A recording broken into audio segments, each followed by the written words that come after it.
আজকের দিনে তোমাদের সাথে বিরিয়ানির ভিডিও শেয়ার করব না সেটা কখনো হয়? যারা ঈদ পালন করছো তাদের জন্য ঈদ মুবারক। দুদিন আগে আমি, মা, ডেজি আর ভাই চারজনে মিলে গেছিলাম তান্দুর হাউসে। অর্ডার করে দিলাম চিকেন বিরিয়ানি কম্বো।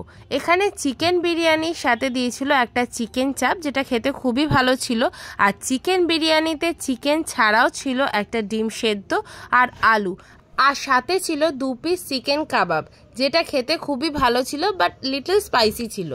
সব মিলিয়ে চিকেন বিরিয়ানির এই কম্বোটা আমার তো দারুণ লেগেছে। এই নিয়ে আমি 4 টাইমস এখানে এসে খেলাম। আমার তো ভালোই লাগে এখানকার অ্যাম্বিয়েন্স, আর খাওয়া দাওয়াও কিন্তু ভালো।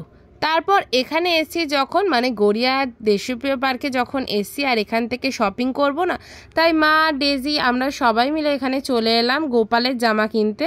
শুধু গোপালের জামা কিনবো সেটা না, সব ঠাকুরেরই জামা কাপড় মা কিনবে এখান থেকে।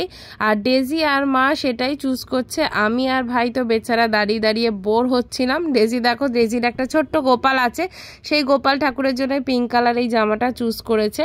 মারা যতক্ষণ শপিং করছিল ততক্ষণে আমি আর ডেজি দুজনে একটু দেশপ্রিয় পার্কের মধ্যে ঢুকলাম।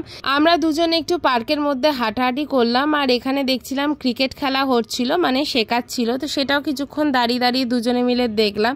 তারপর মা ফোন করে বলল মাদের শপিং হয়ে গেছে। আর সামনে যেহেতু পয়লা বৈশাখ আসছে, তাই নতুন নাইটি কেনা তো মাস্ট, তাই আমার আর মার জন্য মা নাইটি বাঁচছিল এখান থেকে। নাইটি আর হাউস কোট নিল। তো মা দেখো এই নাইটিটা পছন্দ করেছে, এইটা আরেকটা নাইটি নিয়েছে। আর আমার জন্য মা একটু শর্ট লেন্থের নাইটি খুঁজছিল, তো সব জায়গায় পাওয়া যায় না শর্ট লেন্থ, কিন্তু এখানে পেয়ে গেছি লাকিলি, তাই 3টে নিয়ে নিলাম। সেদিনকে কিন্তু আমরা স্ট্রিট শপিংই করেছি বলতে পারো, বাড়ির সবার জন্যই কম বেশি জিনিসপত্র কিনেছি। তারপর ওখান থেকে ঘুরে আমরা বাড়ি চলে এলাম। তো আজকে মিনি ব্লগটা এইটুকুই, একটা ছোটখাটো আউটিং হয়েছে বলতে পারো। তো আমার মিনি ব্লগটা যদি ভালো লেগে থাকে তাহলে কিন্তু তোমরা অবশ্যই আমার চ্যানেলটাকে ফলো করো। তাহলে এখনকার মতো টাটা।